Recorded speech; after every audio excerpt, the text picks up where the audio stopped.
Hello everyone. I'm pleased that you could join us today for our second Virtual Listening Tour Webcast. We've got a lot of information to cover today and we hope you'll find it helpful. We have three broad topics we're going to be covering today. Jerry Brown will be discussing some changes to the ASA curriculum. I'll be discussing some changes we're proposing to make to the SOA bylaws, and Bob Stein, chair of the Strategic Planning Task Force, will be talking about the exposure draft of the new SOA strategic plan. We're eager to hear from you so that you can give us input on how best to make the organization work effectively for you and the other SOA stakeholders. We'll start with a brief introduction on all three of us that are speaking. I'm Craig Reynolds, the president of the Society of Actuaries. My term will continue through the end of October, at which point Jerry Brown will take over for me. During my day job, I work as a consultant for Milliman in the life insurance consulting practice out of our Seattle office. I've been an actuary for about 31 years, the last 27 of which have been at Milliman.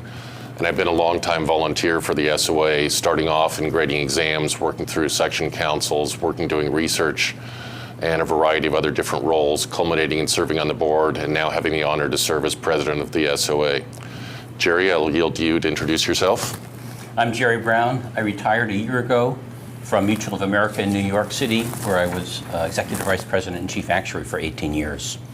I've been an actuary for 40 years this summer. I'm a member of both the Academy and the SOA since 1978. I also been a long-term volunteer, primarily in the education area, with a lot of my time was spent at fellowship admissions courses. I'm currently the president-elect, enjoy serving behind Craig, and look very much forward to my term as president as I kicking off that term operating under our new strategic plan. And with that, turn it to Bob. Good morning, everybody. I'm Bob Stein. I'm the chairman of the Strategic Planning Task Force, as Craig has said. I have over 40 years of experience as an actuary. I worked much of that for Ernst & Young over the years in the financial services and insurance industries. And I have volunteered from time to time with the Society. Most recently, I have been the chair of the Society's Blue Ribbon Panel on public pension plan funding issues. I'm pleased to be here with you today. So we'll start off talking about the Bylaws Amendment that we're proposing to make. The Bylaws Amendment was approved by the SOA board at our June board meeting, and it refers to Article 17 of the bylaws.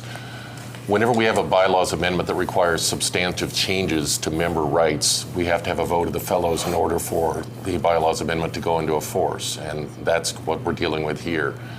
Somewhat ironically, the bylaws amendment, which requires this vote, is an amendment related to how the voting procedure works. So I'm going to describe that to you here.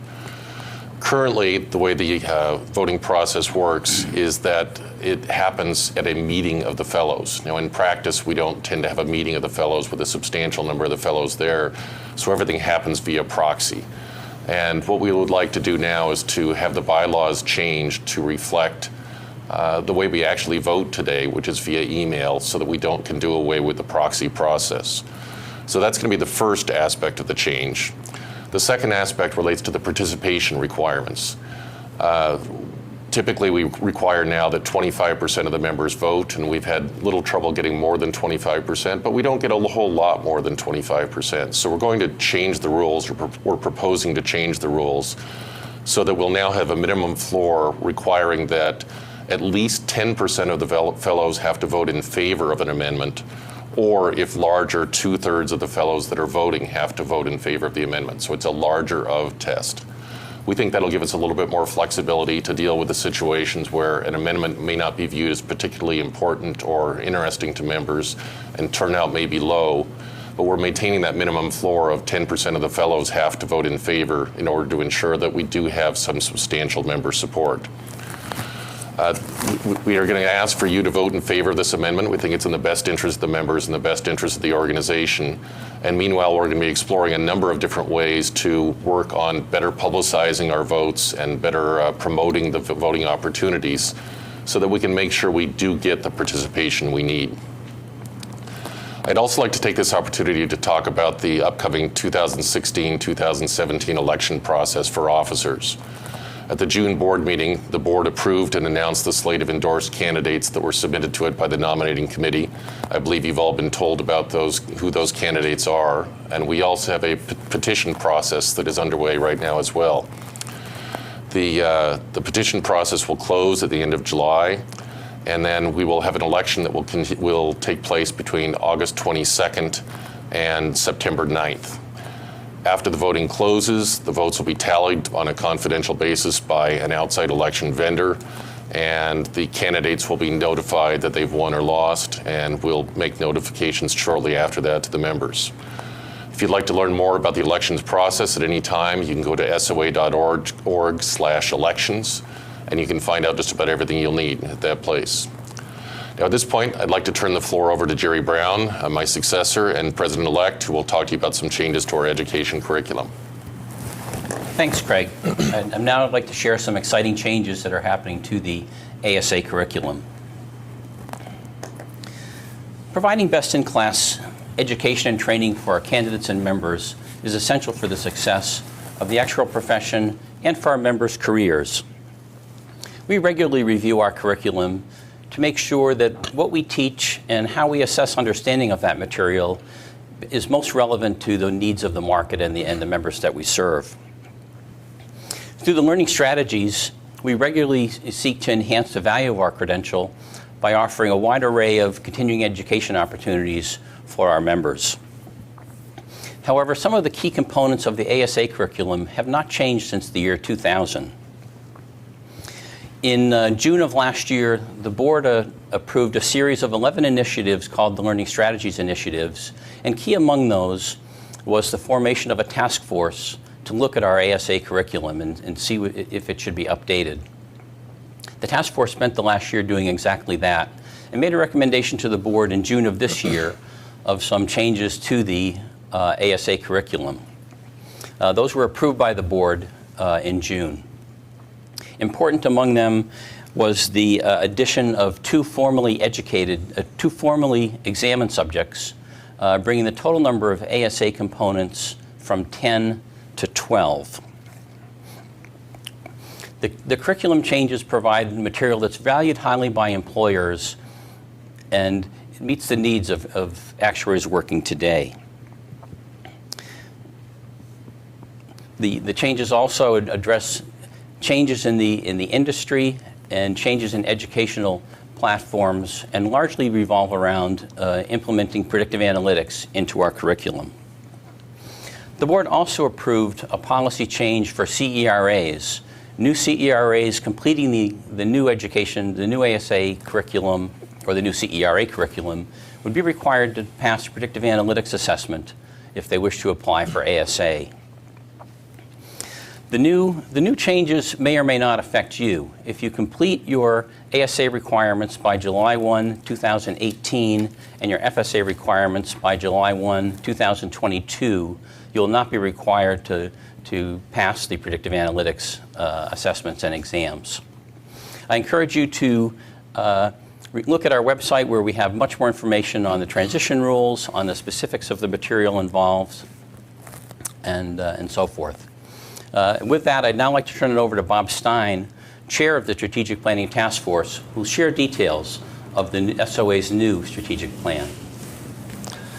Jerry, thank you, and Craig, thank you as well for asking me here today to join you to discuss the Society's proposed strategic plan for the period 2017 through 2021. The task force has spent over a year working on the plan and has now been released as an exposure draft for member review and comment. The draft, as you know, is on the Society's website, and we certainly urge all members to review the plan and give us your feedback as soon as possible. Before I go into a discussion of the plan, I'd like to thank the task force for all of their hard work during the past year to 18 months. I think the task force has developed a plan that effectively responds to a very challenging environment that we'll all face in the future, so I offer my sincere thanks to the task force. Before we discuss the plan itself, some of you may be wondering why the Society even has a plan. Well, I think all organizations benefit from having a view of what they're trying to accomplish in the long term and what needs to be done in the nearer term to produce the desired outcome. This view of what we want to be and what we need to do to get there is our plan. In the case of the society, the strategic plan not only defines our long-term ambition, but describes the actions that we need to take and the results we need to achieve in order to deliver on that ambition. In this context, the plan will be used as a guide, will be used to guide the decisions of the society so that we can accomplish the objectives established by the plan. The plan will therefore serve as a roadmap for how we prioritize investment decisions and a guide for focusing on our strategic initiatives that are most aligned with critical areas. Let's start our discussion with the steps we took over the past year to develop the plan. First, the task force very actively gathered feedback from members, candidates, employers, industry leaders, volunteers, regulators, about industry trends we might be facing in the future, the actuarial skill set needed to meet stakeholder expectations and needs, and opportunities for actuaries in the workforce. This information gathering was used to help the task force understand how actuaries could maximize their contribution to the economy and society, and also to understand what the society as an organization would need to do to prepare them for this role. In this sense, the feedback we received from these stakeholders was helped to shape the draft plan that you were about to discuss. Most importantly, in my view, in the development of the Society's mission and vision. These have been revised slightly to strengthen actuaries' importance and relevance to stakeholder needs and expectations. Once we knew where we wanted to go, represented by our mission and vision, we turned to what the Society must do to get us there. This led to the development of the plan's major strategic objectives. We'll review those in a minute, but some of the areas of focus that are important to all stakeholders include enhancing our skills in leadership in big data and predictive analytics, effectively responding to a more demanding regulatory environment, and further developing the actuarial skill set, including in the area of strategic thinking. And finally, we developed the critical operational changes that the Society itself as an organization needs to make to support the execution of our programs and actions designed to realize our vision and to accomplish our mission. The plan can be summarized fairly simply by the statement on the screen that you see now. We can accomplish our objectives by continuing to strengthen our knowledge and expertise and by using those skills to excel at meeting the needs of stakeholders. These successes will enhance our relevance to stakeholders and improve our ability to influence the development of solutions to complex business and financial issues. Now let's turn to how we're going to do that. As you all know, the Society has many stakeholders. Beyond our members, the Society seeks to serve candidates for membership, employers, and the general public that, of course, benefit from the actuary's work, and also the regulators and policymakers who shape the economic and regulatory context within which we operate. Execution of the strategic plan will deliver on the promises we made to these many stakeholders, and these promises are as follows. First, we will equip our members with a prestigious, relevant, and globally recognized credential. Accomplishing this not only provides foundational knowledge for the Society members, but provides assurance to employers and the public that the SOA members have and continue to maintain high standards of expertise, insight, and professionalism. Second, we'll position actuaries at the forefront of evolving methods for solving complex business problems. Obviously, stakeholders expect a commitment to the continuous improvement of technical skills and the ability to turn data and analysis into business solutions. And finally, we'll provide trusted and objective actuarial research, analysis, and insight on important societal issues. Stakeholders clearly expect that our expertise and objectivity in particular will help support the development of solutions to society's major issues, among them being the financial security issues raised by increasing longevity, financing of healthcare systems, the financial soundness of retirement systems, and the impact of climate change. So let's take a closer look at the proposed strategic plan, starting at the top with our mission. The mission, of course, defines the core of who we are and describes our promise to our many stakeholders. Education and research has been and will always be at the heart of the Society. Ultimately, we serve stakeholders by ensuring that actuaries have the highest quality, state-of-the-art, relevant education and are supported by a strong, broad-based, and ongoing research program. The proposed mission, as you see here, is slightly shorter than our previous mission. It eliminates some of the duplication of the mission with our vision, but most importantly, it is a strong declaration of who we are and what we provide to our stakeholders. Our new mission reaffirms our ongoing commitment to providing our members with the resources they need to be industry leaders in managing risk and improving financial outcomes. Our vision defines the primary manner in which we will meet the needs of our stakeholders.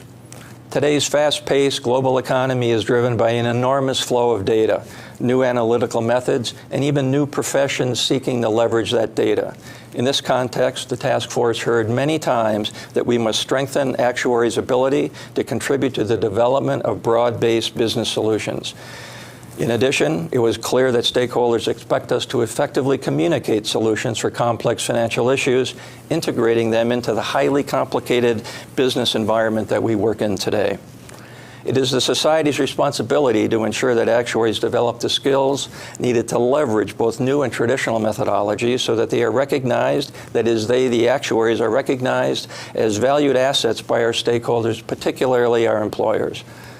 The draft of our new vision uses bold, even aspirational language, as we want actuaries to be seen as leaders with prestigious credentials. We want the actuary, driven by the society's programs, to be viewed as an indispensable leader in the development of solutions for complex business and financial problems. To fulfill our mission and achieve our vision, we built a draft plan with the goal of achieving 5 key objectives over the next several years, which are listed here. First, we'll adjust our education system to better anticipate the changing needs of members, candidates, and certainly stakeholders. Timely response to ever-evolving needs is critical in this regard. Second, we'll ensure services to international stakeholders are appropriately tailored to meet their local needs. In doing so, of course, we will consider the presence and roles of other national actuarial organizations and other international bodies as well. Third, we'll provide members with relevant global perspectives and knowledge. It's quite clear that emerging methodologies and approaches to problem solving often occur outside of one's local market. Broadening actuaries' knowledge to include relevant global developments will help not only to meet the needs of local employers, but will ensure that members remain relevant in an evolving global economy. Fourth, we'll use research to provide insight to the industry and to the public on important societal issues. And finally, we will support the development of attractive career opportunities for a diverse membership. Enabling actuaries to be successful in new roles is essential to a vibrant profession, and we will seek to support actuaries in new and existing roles and in traditional and non-traditional industries. Our initial focus, however, will be to ensure that members develop expertise in predictive analytics sufficient to be competitive with other analytics professionals with whom we encounter every day. To achieve these objectives, the Society as an organization is committed to making operational changes that will allow us to identify, analyze, and prioritize our response to changing environments in a more timely manner. These changes will be supported by increasing the efficiency of decision-making within the Society and working more effectively with other organizations. Our goals and the strategy to achieve them are summarized on this strategy map that you see before you. As I've said, this plan will guide the work of the board over the 5-year period beginning next year, 2017. Detailed initiatives and action plans to implement the plan and achieve these objectives are being developed now by the task force. They will be modified based upon your input, so again, we urge you to provide your comments and thoughts on the strategic plan.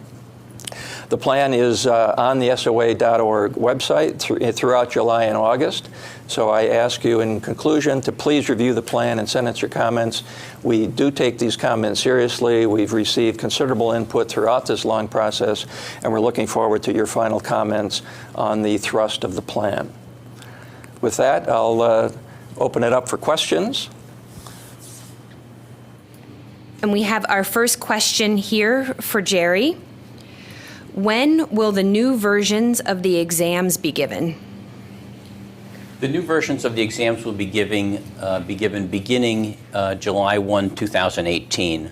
Up until that time, the current exams will continue to be given. I believe there are some changes in 2017 to FM and MFE, which have previously had been announced. But the new exams will be given starting July of 2018. We have another question here that's for Craig. Can you elaborate on the term diverse membership as used in the strategic plan? I'd like to think of the word diverse as having a very broad definition, and it really reflects our goal to make the SOA be as effective as an organization as it can be, and for SOA members to be as effective as they can be. So when we use the term in the strategic plan, we think about many different things. We think about diversity of academic background. We think about diversity of practice areas. We think about racial and ethnic diversity. We think about gender diversity and a variety of other typical dimensions that term is used. We want to make sure that the SOA is welcoming and inclusive to members from all backgrounds, all racial groups, all ages, all genders, et cetera, because we believe that by doing that, we're going to have the best and brightest candidates as part of the profession, and we'll have members that are available to provide the best solutions to complex problems faced by our stakeholders today. Okay, so we have another question for Jerry. So the education system needs to train existing actuaries, not just up and coming.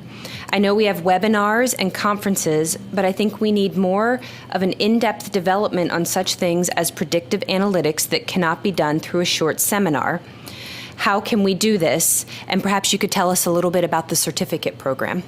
Sure. The certificate program is one thing we'll be offering on a pilot basis beginning, I believe, later this year or early next year in predictive analytics. I believe we envision it to be a 2 to 5 month program with a series of, again, it's not fully defined yet, but a series of possibly in person, but online, prescribed reading, that sort of materials that members, whether they're pursuing their credentials or are post-qualification, have an opportunity to really get into some details on predictive analytics.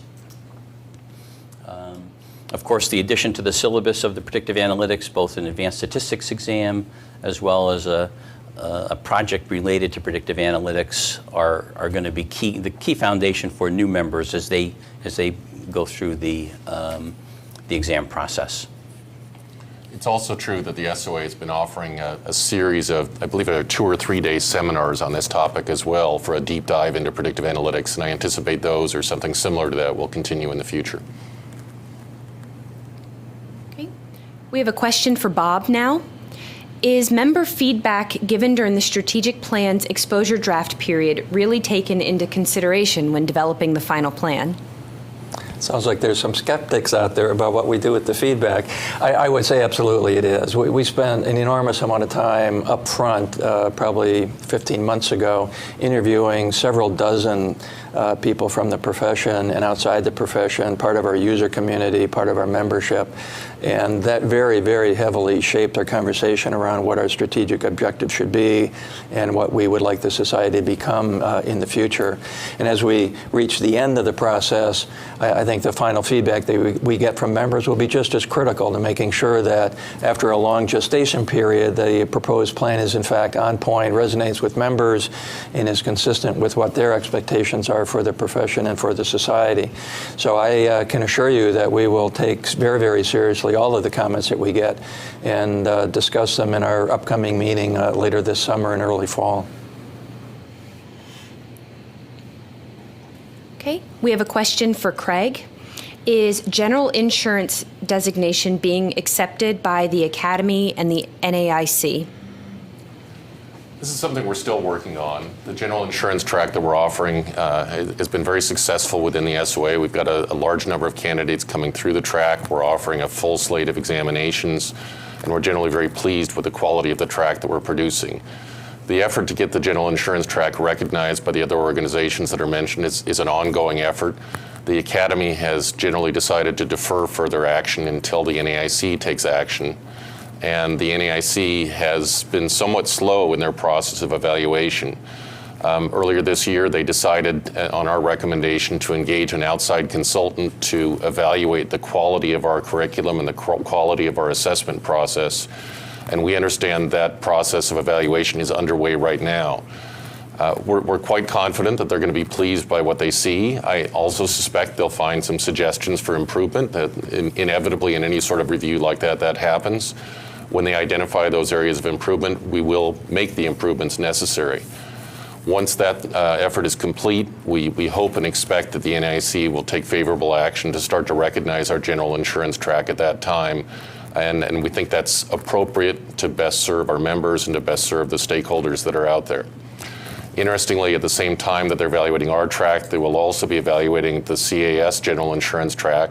And I suspect they may find some areas of improvement there as well. But I believe they're both very fine tracks, and both organizations are committed to making sure that we deliver the best, most up-to-date, most modern, most effective education and assessment process that is available. Okay, we have a question for Bob.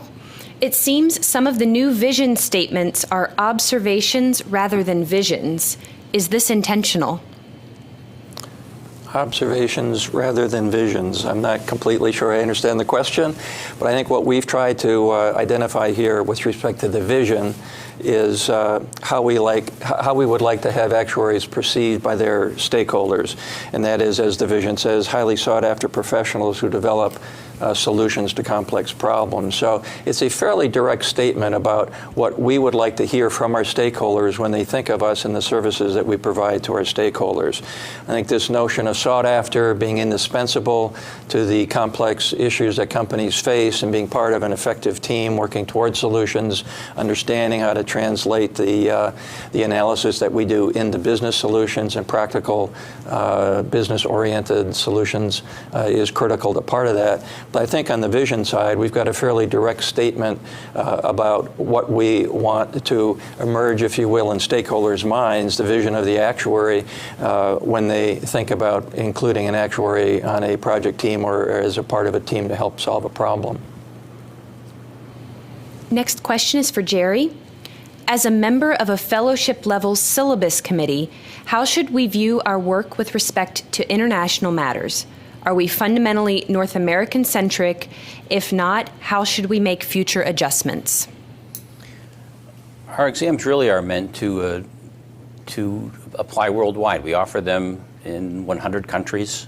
And while in some areas they probably appear overly focused on Canadian content and overly focused on U.S. content, the intent is very much to have a credential that that's applicable and relevant and respected throughout the world. So I think the exam committees are doing what we want them to do now, and the syllabus committees are doing the same thing, the curriculum committees. We have a question for Bob. Being accountable to the public and the social impact actuaries can have on issues like Social Security, Medicare and Medicaid, and public pensions seem to have been minimized in this strategic plan relative to the last plan. Can you expand on the thinking that informed that decision? I guess I might respectfully disagree with the minimization of the responsibilities to the public. I think the task force believes that the actuary's individual and collective professional responsibility to the public is at the core, is the essence of a profession. So I think it's very much front and center, and we'll take on board the notion, I'll take this as a verbal recommendation and comment, that we should strengthen the statements we have with respect to serving the public. The public is identified as a major stakeholder. Some of the promises that we've identified for stakeholders quite specifically address our obligations, if you will, to the public stakeholders. And we have identified, particularly in the research area, the desire to have focused programs on critical society issues and to have them be more than one and done. Some of the background discussion that is on the website that supports the strategic plan refers to what we're trying to accomplish here, which is the identification of critical issues that are play to our experience and expertise, and to, I'll say, seize those, do thorough, adequate, unbiased, objective research, and to go back again and again, I'll say, to the public on these matters, not a one and done. These issues are too intractable to be solved with a simple silver bullet. That doesn't happen.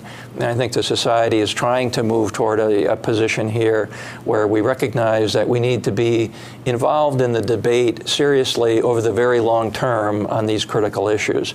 So if we're not sufficiently emphasizing our obligations and our commitment to meet those obligations to the public, then we may need to strengthen some of the language that we have here, and we will definitely take that on board quite strongly. Okay, question for Craig.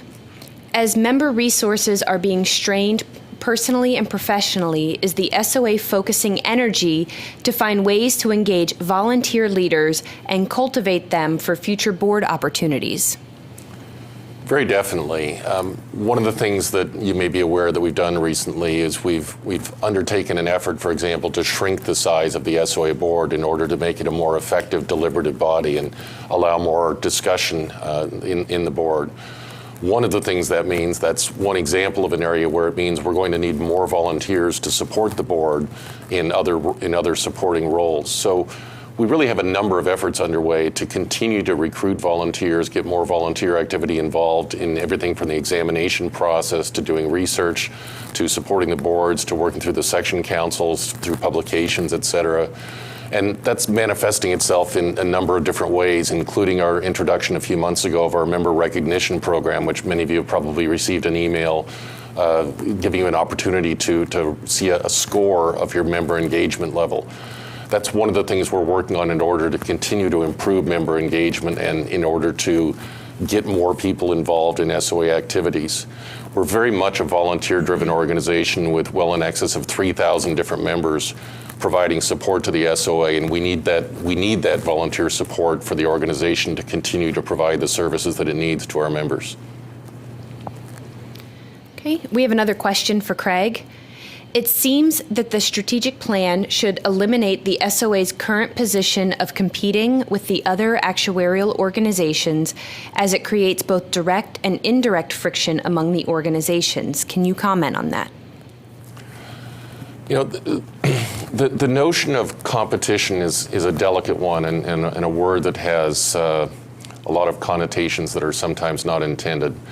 I think the reality is that the SOA does have some competitive interaction with the other organizations. That is inevitable and unavoidable. When we're offering different topics of continuing education, when we're offering examinations on similar topics, when we're trying to attract the best candidates to our organization, when we're trying to get employers to hire the members of our organization, it's really inevitable that that sort of competition will occur. I like to think of this competition, though, as something that is really a positive, though, for our organization. We want to make sure that we view competition as an incentive to be the best we can be, to provide the best member services, to provide the best education, to provide the best and most high-quality credential, and generally provide the best service to our stakeholders. That's something we're very much striving to do and striving to live a goal of be the best we can be without in any way being critical or contrary to the success of the other organizations. We have the greatest respect for the Academy, for the CAS and the CIA and the other actuarial organizations that are out there. We wish them all the best in the world, and we will never criticize them. But meanwhile, we will continue to strive to be the best we can be, even in areas where we offer competitive offerings. And I believe that's appropriate and is in the best interests of our members. Okay, we have a question for Jerry. First of all, thank you for your service to the profession. My question is how the proposed increase in exams will affect typical travel time to ASA, the average number of past exams that new hires will have coming out of college, and the relative popularity of collegiate centers of excellence. Well, that's a lot of questions. I hope I can remember each piece of them. Travel time is an interesting one. The SOA has done a number of things over the years to increase travel time and decrease travel time, and none of them have particularly changed it. It's likely with the addition of two new components, two formally examined components, travel time will likely increase, but it's unclear to what degree. Whether candidates will come out of schools with more exams or not, it's probably too early to tell. They have obviously the potential for having completed more of those of the 12 components while they're in college. I don't know as they necessarily will have more coming out of school or not. In terms of the CAE schools, we've kept them apprised as we've gone through. We sent them a draft of the proposed curriculum changes as well as a final copy. We sought their input in the development of it, and I'm sure those schools will be responding or thinking about how they want to respond to offering predictive analytics as part of their curricula. So if I can offer one additional comment, I will say certainly it would be reasonable to assume that travel time will increase somewhat, but to echo Jerry's comment, travel time has been fairly rigid at around 8 years for the last long period of time. No change we've made has really seemed to move that needle very much. I suspect that the travel time will increase somewhat here, but that's a suspicion that's been proved wrong before, but we'll see what happens here. But it's worth noting that in surveys, we did extensive surveys of members and other stakeholders before implementing these changes. The strong consensus of the survey respondents was that even if travel time increases, these are necessary changes to make. And that's the consensus of the board and the task force working on this as well. So while it is unfortunate for some of the people involved in the process, we do believe it's necessary and worthwhile. Yeah, and employers echoed that same thought, that they thought the topics were important enough that it was worth, if it did result in increased travel time, that it was well worth it. Well, certainly all of the information the Strategic Planning Task Force got around predictive analytics and using advanced methodologies is that's perhaps the biggest shortcoming within the profession at the moment. So many non-actuarial individuals are leading and staffing data science and other research functions within the industry that it was quite clear that this is something that the society needs to move on. So as I listened to Jerry's discussion earlier, which to me seemed to orient around predictive analytics, I thought it was right on the money with what our principal stakeholders are trying to get from us, and something that we have to do a better job enabling our people to provide. We have a question that I'll open up to the three of you, since you've all three had very long volunteer careers with the SOA. We've got somebody asking, are there opportunities available for entry-level job seekers to volunteer and start a track record of making meaningful contributions? Certainly it's the norm for most people to get involved in a volunteer role only after they attain fellowship. I'm trying to think offhand, are there opportunities before that, Jerry? Yeah, I believe ASAs can serve on the section councils, and there's a lot of volunteer opportunities within the sections to write articles for the various section newsletters. So I believe there's a lot of even micro-volunteering opportunities where you can write a single article or a series of articles, as well as participating in the sections. A couple of other examples I would think of along that. I know a couple of people on my staff have submitted articles to the Future Actuary, which is a publication aimed at candidates, and that's one area where non-ASAs, non-FSAs get involved. And also just generally wanted to emphasize that the micro-volunteering efforts is something that we're working as an organization to identify, is to find more opportunities for people to do, volunteer commitments that may require just a few hours of effort rather than weeks or months. And some of those may be aimed at more junior level candidates. I'd like to think that the society and its membership was such that it was never too early to volunteer. I think the level of commitment from somebody who's still in the examination process, even pre-ASA, to participate more actively is a fabulous sight and a sign of commitment and a desire to learn more and get exposed to more. So I would hope that in the sections, for example, while they may or may not be able to be on within the sections formally, projects get done, staffing and work needs to be done, and presumably there's an opportunity for younger people earlier in their career to participate.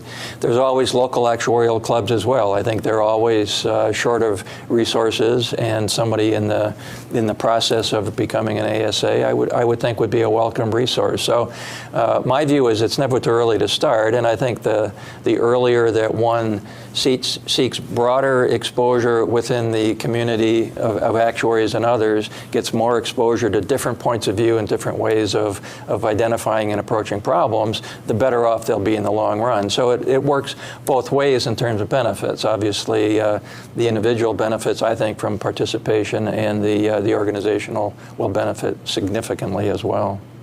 Another opportunity, I believe the foundation runs a number of after-school programs, tutoring, and that sort of thing that younger members might, or pre-ASAs might be interested in doing as well. And I'd definitely echo Bob's comment that just the more you put into this career, the more you'll get out of it. And getting involved with volunteering early can have such a positive influence on the growth of your own personal career.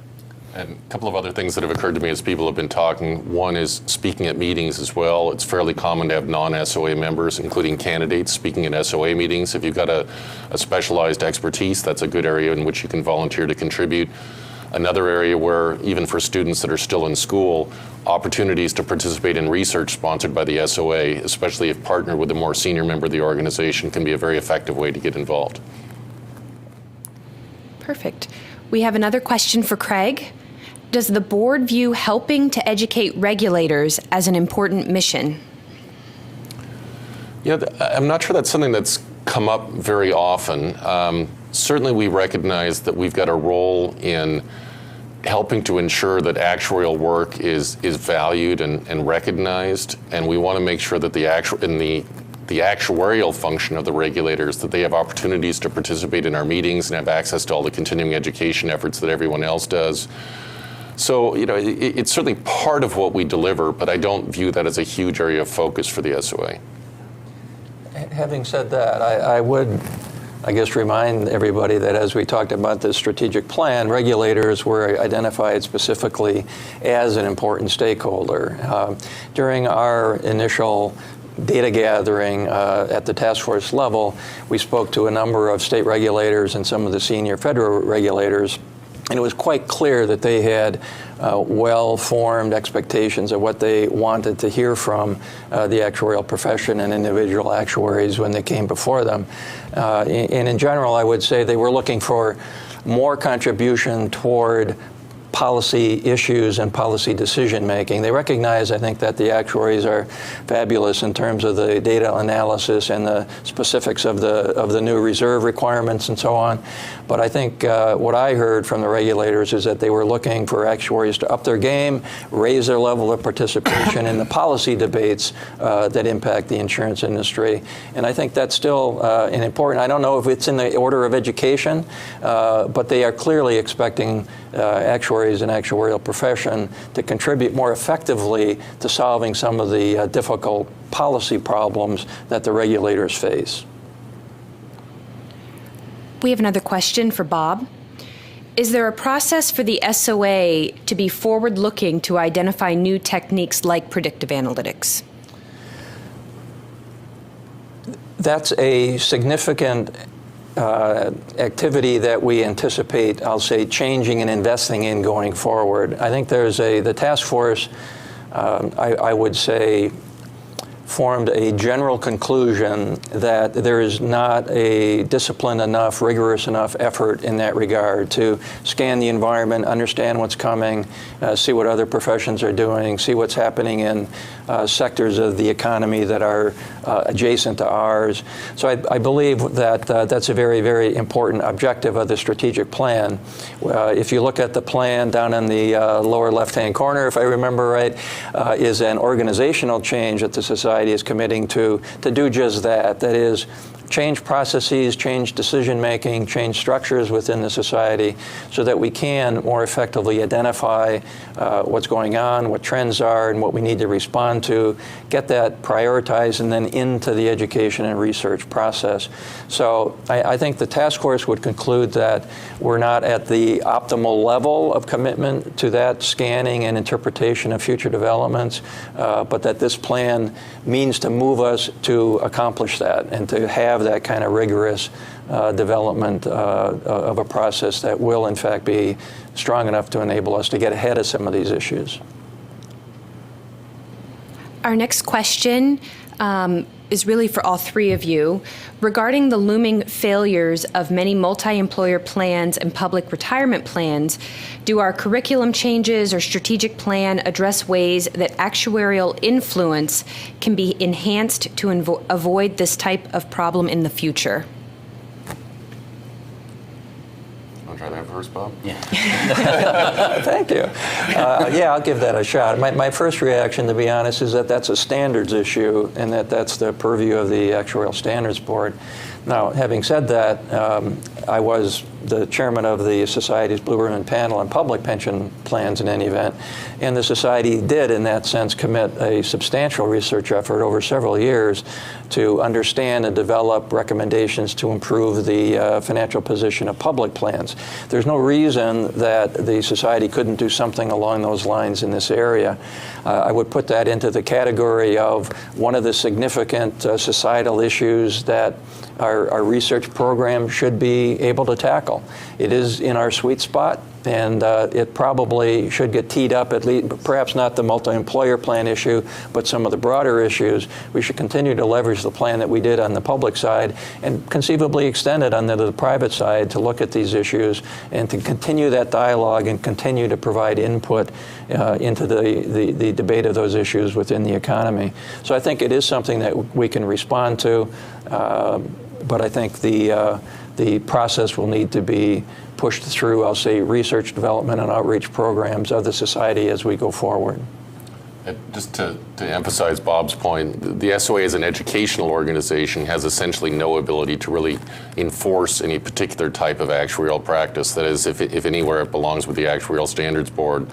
What we can do is conduct research related to this, and if anybody has any great ideas of research the SOA should be doing that would help us better understand or identify solutions to those problems, I'd love to hear from you, because we recognize that any sort of failure of a pension plan, be it a public pension plan, a private pension plan, a multi-employer pension plan, any failure to deliver benefits to policyholders imposes a risk that the actuaries will be painted with a brush of blame for this, and we certainly don't want to do that. That's part of preserving the value of the credential, is helping to protect against those sorts of incidents in any way that we can.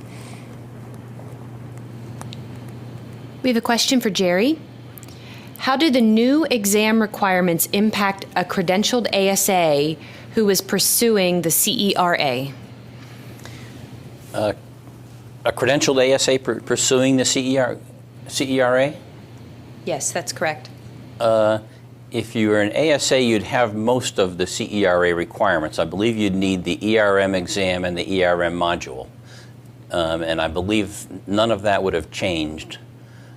So if you're already an ASA, now if you're not an ASA, it would be different, because going through the curriculum, currently a CERA can apply to become an ASA, and we would require that they pass predictive analytics assessment to do that in the future.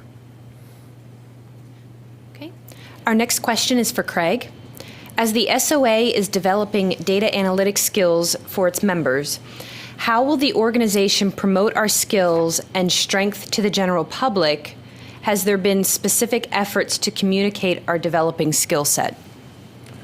That's something that we've been working on quite a lot through primarily our Opportunities for Actuaries task force of the board.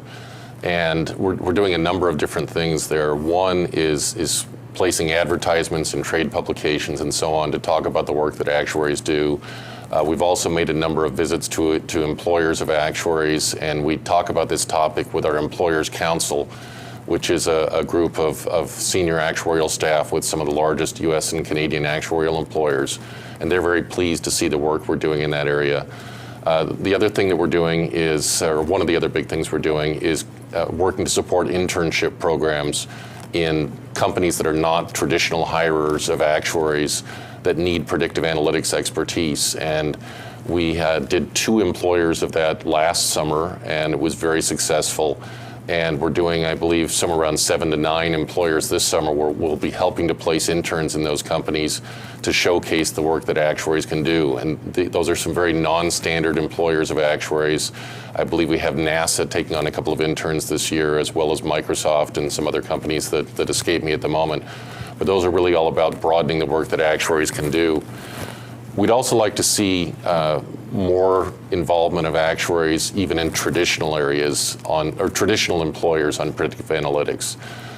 Some of the largest insurers in the U.S. and Canada right now have set up very large operations focused on predictive analytics with dozens or hundreds of employees. And disappointingly, too frequently, we see examples of that where there's little or no actuarial involvement.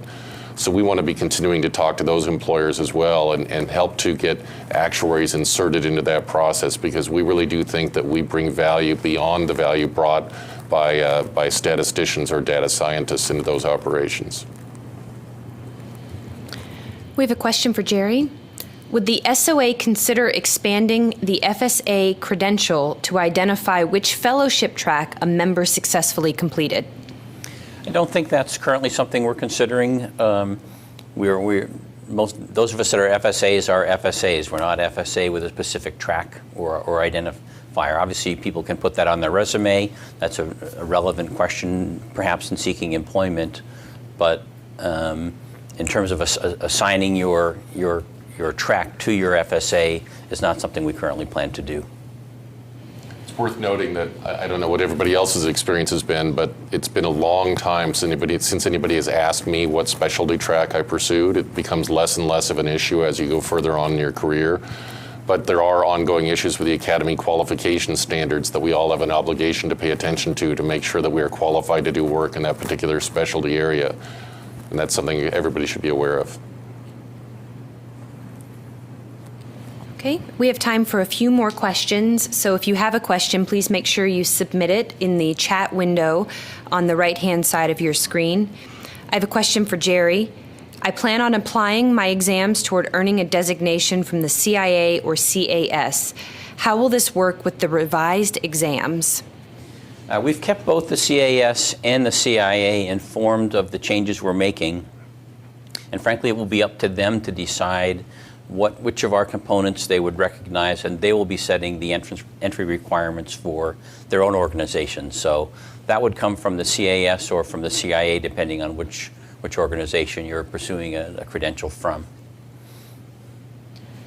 Okay, and we're going to take one last question. Elevating SOA capabilities for environmental scanning is one thing. Being able to respond to what is discovered is another. What is the SOA considering from a cultural, operational adaptation to be more nimble to respond quickly to appropriate changes? And that could really be for anybody, but Bob, if you could kick us off. Well, that was specifically addressed, at least the need to accomplish what was embodied in that question was certainly part of the organizational changes that we have identified in the strategic plan.